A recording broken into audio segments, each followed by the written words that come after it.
Hey, welcome back to the Board Game Closet. My name's Jimmy. I'm Tim. I'm Rod. And today we get to look at Euphoria. This is by Stonemaier Games, and they sent this copy to us to review, and I was pumped about it. So let's take a look and see what you get in the box.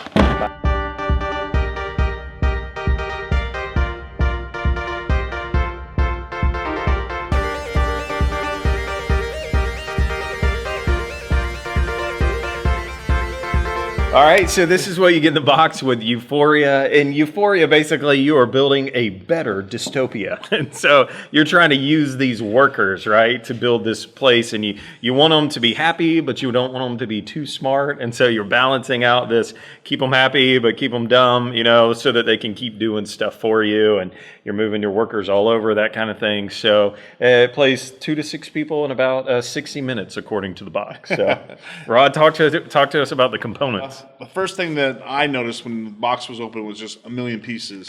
The thing is that each piece represents like maybe an energy piece, maybe a piece of iron, piece of electricity, food, stone, just water, different things. So they're all utilized and they're easy to identify. Whenever the factories are built, the factories themselves on this thick cardboard and basically tells you about the factory and what you need to do with the factory. The board itself is nice and thick, very colorful. It's laid out. Looks confusing when you first look at it, but it's the way it's laid out is very, very functional. I love the components on this one. I think it's crazy. Like, well, I don't know what you normally pay for this game, but like the amount of pieces that you get that normally this is cardboard, right. Thin cardboard. They would have cut a corner somewhere, right. And I just feel like here, like they didn't cut any. Like this company is making this game. This is their game. You know what I mean? Like you can tell that they. Well, you can tell with the dice and because nothing is like used again. It's all for this game. Yeah, but you can tell that they just really spent some money, and you get your money's worth. I think when you get this out of the box, you're not going to say why is this so much money or whatever. You're going to say, right. I see where all the money is. Yeah. See, and the thing about this is, this is the one problem that we had like with Waterdeep was the fact that it's not just a square. It's not a square color that you're having to reference every single time. You can see that this is going to be electricity. That's energy, yeah. Exactly. You can tell if that's water. Yeah. Exactly. So you don't need a reference guide to figure that out. So a yellow cube or a blue cube. Can you imagine with this game if they were just squares? My goodness. Yeah, you pull your hair out. Yeah. Exactly. Yeah, that's awesome. Okay, so Tim, tell us how hard or easy is it to learn Euphoria? All right. So here's the instruction booklet. It's nice, and look at the big pages they've got here with the really small print. So as far as the instruction booklet goes, it was kind of difficult to first get into the game. To me, I think they should have done a quick play of step-by-step of here's how you play this, and this, and then gone and really explained all the different zones.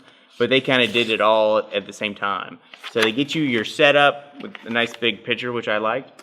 And then he showed you where to put all the stuff around the board so you can get ready, so you can get set up, because things have to be put in a specific place and everything, pieces on the board, so that for different number of players and stuff, just so that you can get started.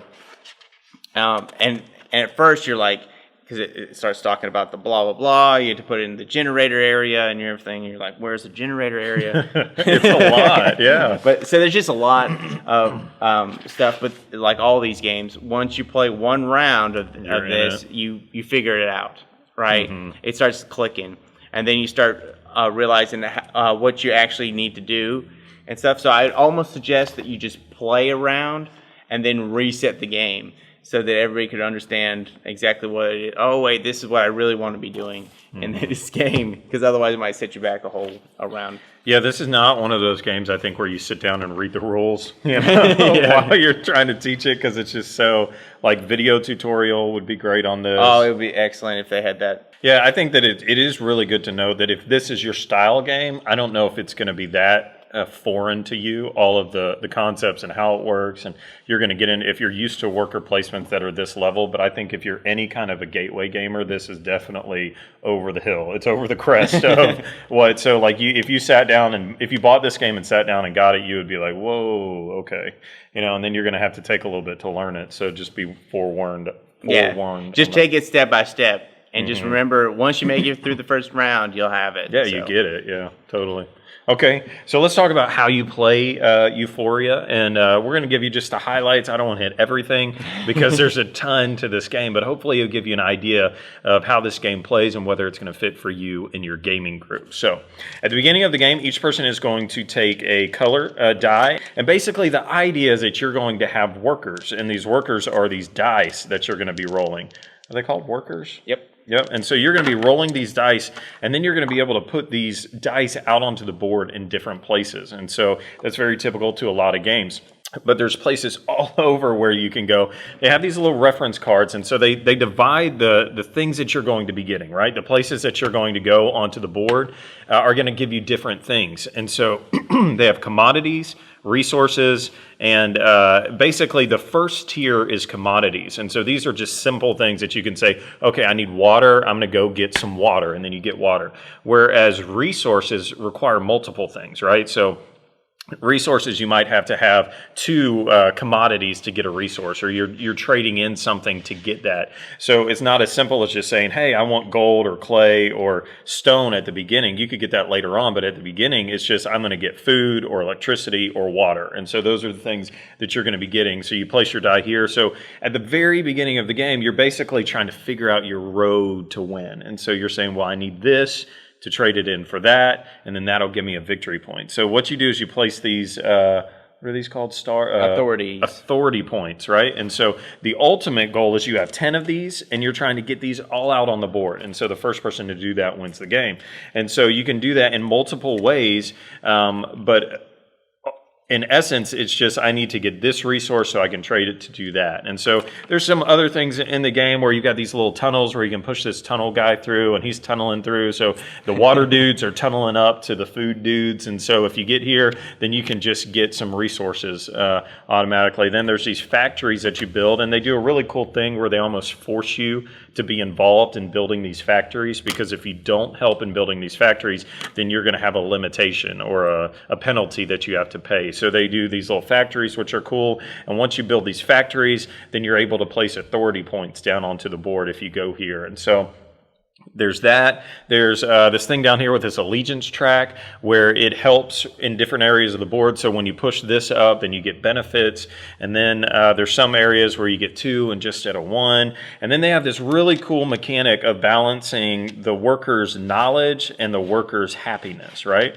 So you also have these cards in the game, and so the happier the dude is, the more cards that you can have. And eventually you're able to trade cards to get authority points, things like that. But the smarter your dude gets, the worse it's going to be for you, because you want these guys to be somewhat happy but not too, or you want them to be real happy but not real smart. And so because if you ever go over 16 points, so let's say that at the beginning of my turn I roll all 3 of my dice, and then I have to add on how smart they are to this, and if I ever go over 18 or 16, right, then I lose one of my dice. So then that takes away a place that I can put it on the board. So there's turns, but there's not really rounds of the game. So everybody takes a turn, but there's not really a round, and then you reset anything. There's just dice that are out on the board, and if you ever don't have dice, then you spend a turn to take 1 or 2 back, and you have to pay something for that, different things like that. So everybody just kind of goes and goes and goes and goes and goes until you get all your authority points. And what about just talk about the alliances? You know, that your character has the alliance that okay, yeah, allows you Yeah, to- when you start off, you'll start off with an alliance with a faction from the board, and they determine, like, when you get into here, like what the bonuses you get after tunneling and stuff like that. And sometimes you get more bonuses because you are that certain faction where the other guy would not get this. Yeah, so if you went to the actual factions, like their generator or their farm, or this aquifer down here, but if you have the allegiance for that faction, then you also get the bonus. And they throw in this whole balance here all over the board, because like right here, if you went here, depending on how many the dice total is, it could either add intelligence or take intelligence away. So they keep playing with this the whole time, making it go up and down. So our thoughts on the game, anything that stands out to you, what you like or don't like about the game? When I first looked at it, when we pulled it out and started pulling the components out, I was thinking, oh, it's going to be kind of like Alien Frontier. And other than the actual worker placement where you put a dice on the board, it's nothing like Alien Right, Frontier. There's no dice combinations or anything. Uh-huh. Yes, you do. In these big zones, you do add up, and then the dice roll does matter if you try to put it in on these other things that you have. But other than that, it's just like it's nothing like Alien Frontiers. And this is literally a worker placement thing. You place your worker down to get resources. You spend the resources in an attempt to place at the retail. I think the game does a good job with its utopian type thing. Dystopian. Dystopia, yeah. Whichever one. But anyway, it does a good job of keeping that theme throughout the whole game. I felt it did with the cards and everything, and what you're trying to do and everything. So And then you break through, you know. Yay! I think that's kind of neat because a lot of games just always, they're not always, but there's a lot of games that just break out of their theme so quickly. It's just and art. I think this one sticks to it well. Totally. I like how in a lot of worker placement games they block things, you know, so you can't go there anymore. Where in this one, if you ever want to go somewhere, you're just bumping the person out, and then that's a benefit to them because then they get to re-roll their die and use it without having to take it back, which is an action. And so I like that because sometimes you're hoping that somebody will bump you so you don't have to spend a turn to get your dice back. So that's really cool how that, and then there's other places where you could pile up as many people as, you know, can go on there, so it doesn't matter. So I really like that there's no, I really had to do that this turn and I can't now because you blocked me. I'm mad at you. You know, you can just keep doing whatever you want to do and just go after your strategy. I don't think there was any actual like attacking another player, except for the times we tried to get somebody to lose a worker by bumping their dice off the board. And then they had to roll it. You know, like because it only counts what you have in your area for the total of losing a worker. So if you try to bump somebody off, then they have to immediately roll that dice and add it to their total over here. That's funny. So that makes it so it's a good game for the table flippers, you know. They're not going to be mad at you. They're not getting mad at you. It's not very competitive. I had to do that. I had to make sure that you, you know, but nobody's be flipping tables here. What I love about this style game, though, to me, is figuring it out. Like, for me, I love, at the very beginning of the game, how all of us were like, well, what do I do? Like, I guess I'm going to get some water, you know, and I guess I'm going to get some of this, you know. And so you initially just start out the game with this confusion, you know, and then you start going through it and you figure it out, you know, and then you start coming up with strategies. And for me, when this game is over, then I'm already like, well, I know what I should have done. You know, I should have done this first. And I start scheming my plan for the next time I go through it. And I really enjoy that kind of stuff. So. Sure. Okay, so at the end of our reviews, we like to do a simple one die rating. Should you buy it, play it, or hate it? So green means go buy this game and add it to your collection. White means maybe you wouldn't buy it, but you definitely play it. And then red means don't buy it and don't play it because you hate it. So let's see what everybody gives it. And reveal. Oh! Really? I did not expect a green. Okay. Yeah. So he grabbed. Did you mean to get a green? No, I meant to green. Oh, okay. 2 greens and a red. So let's start on the positive side here. Okay, so I had, you know, this is a real debate for me because it was going to be a white or a green, and I decided not to let my bias go. So if I'm going to buy this type of game, this is the one I'm buying. I did enjoy the game. This isn't my normal type game that I enjoy, but I did enjoy this one. And like I said, I kept to the theme. I did like the fact that all these pieces were, you know, represented something. They really do. And I like the way it played. I mean, and this game is nothing like what I normally like. So, but if I'm going to buy one, this is the one I'm going to buy. Totally, yeah. For me, it's everything. Everything, the components are great. The quality is great. The gameplay, even though it is a little complicated at first, I just love this style game. It's like Terra Mystica to me, where it's just complicated, but you get in it, you start building your strategy, and it's long enough that I feel like I'm doing something and I don't get cheated out of a win. So you work. And then, but you can kind of see the ending too, and you kind of see where things are going and how you might have to catch up or do things. So for me, I really like this game. I think if this is your style game, like even like what you're saying, if this is the style game that you want to get, I don't think you'll go wrong with it. Can't go wrong with it. Yeah, I mean, it's no surprise. I don't think that I gave it a red because it's not my game. Yeah. This is one of those games to me that once a person gets that efficient strategy down, then they'll start winning at the beginning, and then they'll continue winning throughout the entire game.